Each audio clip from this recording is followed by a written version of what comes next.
You talk about the importance of leaders really understanding their organizational DNA in order to be successful. How can leaders go about doing this?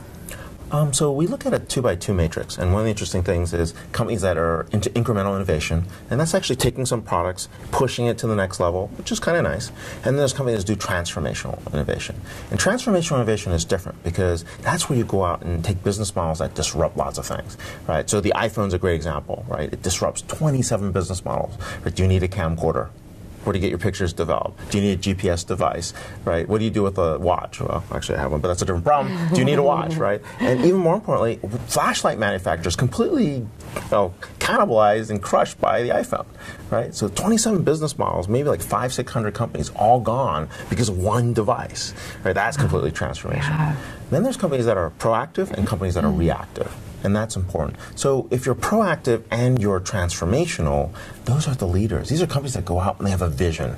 And they're typically startups, they're typically companies with people with strong personalities that say, we're going to go change the world. And they often do it by themselves. They don't really need any help. Right? That's 5% of companies. We call those market leaders. Okay. Right? So think of Tesla, right? Think of Oracle in the heyday. Think of Microsoft in the heyday. Think about Facebook. Right? These companies have leaders that know exactly what they're going to do and how they're going to get there.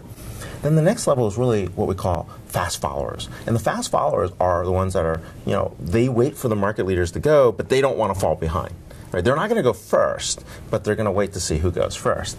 That's 15% of the companies that are out there. And these companies have a spirit of doing it faster, better, cheaper. They're learning it from how the innovators do it, but they partner with people.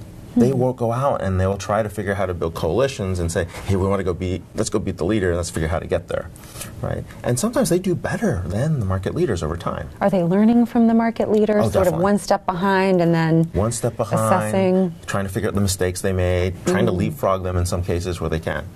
Now, the problem, though, is 50% of most companies are cautious adopters, right? These are companies that they've studied the issue. They know it better than everyone else. They've got committees. They've known this for the last 7 years. And they do nothing.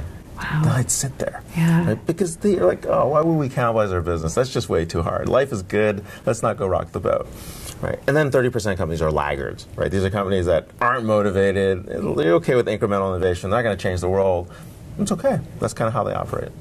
What happens to them? They just sort of buzz along the status quo, or are they some of the ones who evaporate? Well, that's the point, right? The cautious adopters and the laggards are the ones that are evaporating. And that's why this 52% of the Fortune 500, this shift and this pace is really important, because the market leaders are creating brand new markets, completely cannibalizing other markets.